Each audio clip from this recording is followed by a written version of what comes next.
आप मोदी जी को देखिए, मोदी जी देश के प्रधानमंत्री हैं, वो गुजरात के भी प्रधानमंत्री हैं, बंगाल के भी प्रधानमंत्री हैं और बिहार के भी प्रधानमंत्री हैं। जब मोदी जी कल परसों बंगाल गए, वहां पर उन्होंने मेट्रो का उद्घाटन किया। अभी 2 दिन के बाद वो गुजरात जाएंगे, वहां सेमीकंडक्टर के फैक्ट्री का उद्घाटन करेंगे। कल मोदी जी बिहार आए थे, उन्होंने यहां जूट मिल, चीनी मिल की बात नहीं की। यहां पर वो क्या बात कर रहे हैं, लालू का डर दिखा रहे हैं कि हमको वोट नहीं दोगे, भाजपा को वोट नहीं दोगे, जंगल राज आ जाएगा। ये पूरे बिहार को हम 5 किलो अनाज खिला रहे हैं गरीबों को, इसलिए वोट दो। हमने मंदिर बना दिया, इसलिए वोट दो। मोदी जी वही हैं, लेकिन अलग अलग राज्य में अलग अलग तरीका लोग अपनाते हैं। क्यों? क्योंकि उनको भी मालूम है कि बिहार में लोग पढ़ाई और रोजगार नहीं मांग रहे हैं। बिहार में लोग 5 किलो अनाज मांग रहे हैं, हिंदू मुसलमान मांग रहे हैं, जाति मांग रहे हैं। तो आपको जातिगत जनगणना मिला। जो चीज आप लोकतंत्र में मांगेंगे वही तो मिलेगा। हम लोग इस पर चिंता करते हैं कि वोट किसको दिया जाए। मेरी अपनी 20 वर्ष की समझ है कि किसको आप वोट देते हैं ये जरूरी नहीं है। ज्यादा महत्वपूर्ण है कि आप वोट किस बात के लिए देते हैं। एक और आपको आंकड़ा दे रहा हूं, जितने दक्षिण के राज्य हैं जो आज देश में आगे हैं, केरल, तमिलनाडु, कर्नाटक, आंध्र प्रदेश, तेलंगाना, कोई भी ऐसा राज्य नहीं है जहां एक व्यक्ति 10 वर्ष से ज्यादा मुख्यमंत्री लगातार रहा हो। लेकिन बिहार में आप देख लीजिए, 32 वर्ष से लालू नीतीश, इसके आगे हम लोग देखने को तैयार ही नहीं है। ये इसलिए है कि जाति धर्म के नाम पर बंधुआ मजदूरी हो गई, एक आदमी बन गया, अब वो और उसके बच्चे ही यहां पर आगे चलाते रहेंगे। तो नई हवा, नई सोच, नया प्रयास हो नहीं रहा है। इसलिए नहीं हो रहा है कि समाज उसके लिए वोट नहीं कर रहा है।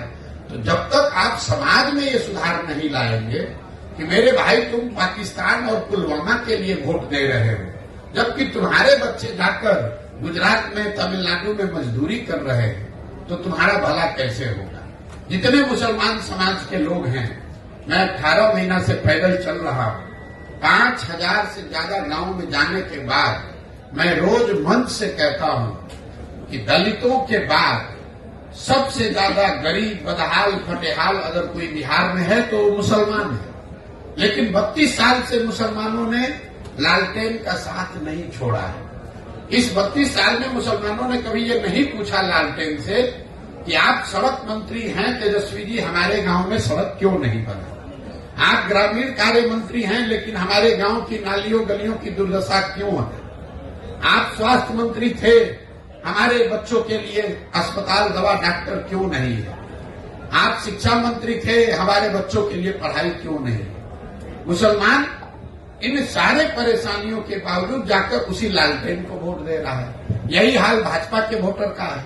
कोई नहीं पूछ रहा है मोदी जी से कि भाई आप देश में इतने बड़ी बड़ी बात कह रहे हैं, बिहार की बंद चीनी मिल, जूट मिल कब चालू होगी ये बताओ।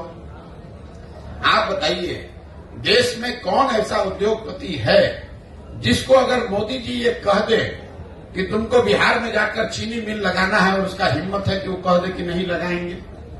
फिर मोदी जी ने ये क्यों नहीं कहा? इसलिए नहीं कहा कि उनको मालूम है कि ये काम करे चाहे न करे, बिहार की जनता हमको मुफ्त में वोट देगी ही देगी। उनको मालूम है कि बिहार की जनता भाजपा को सिर्फ एक बात पर वोट देगी, लालू का डर दिखाते रहो, वोट बोड़ा में लेते रहो, मंदिर और अनाज की बात करते रहो, लोगों से वोट लेते रहो। इसी तरह लालू जी को पता चल गया है कि मुसलमानों के लिए काम नहीं करना है, उनको सिर्फ भाजपा का डर दिखाते रहना है। ना उनको भागीदारी देनी है, ना हिस्सेदारी देनी है, उनको किरासन तेल बनाकर अपने लालटेन में जलाते रहना है। मुसलमान अपना और अपने बच्चों का भविष्य जला रहा है। लालटेन की रोशनी लालू जी के घर में हो रही है, मुसलमानों के घर में नहीं हो रही है। लेकिन अगर ये बात मुसलमानों को नहीं समझ में आएगी तो कैसे कोई सुधार ला देगा। कोई एक प्रशांत किशोर आ जाए कि 10 प्रशांत किशोर आ जाए। इसीलिए हमने दल नहीं बनाया है, इसीलिए हम वोट नहीं मांग रहे हैं। हम ये कह रहे हैं कि नहीं, पहले आप समझो, आप खड़े हो। अगर आप अपने बच्चों के लिए खड़े होगे तो प्रशांत किशोर आपकी मदद करेंगे। आपको लग रहा है कि हम कुछ नया काम कर रहे हैं। हम अपने दिमाग में वही काम कर रहे हैं जो पहले कर रहे थे। पहले मैं दलों को, नेताओं को सलाह देता था, उनको ये बताता था कि किस तरीके से संगठित होइए, किस तरह से अपने दल का गठन कीजिए, किस तरीके से चुनाव का प्रचार कीजिए, किन मुद्दों की बात कीजिए, कैसे भाषण दीजिए ताकि आप जीत कर आइए। काम अभी भी मैं वही कर रहा हूं। अब दलों और नेताओं को छोड़ दिया, बिहार के गांव गांव जाकर लड़कों को, बच्चों को बता रहा हूं कि मेरे भाई तुम्हें नया दल चाहिए, ये चारों पांचों दलों ने तुमको और तुम्हारे बच्चों को ठगा है, तो तुम साथ में आओ।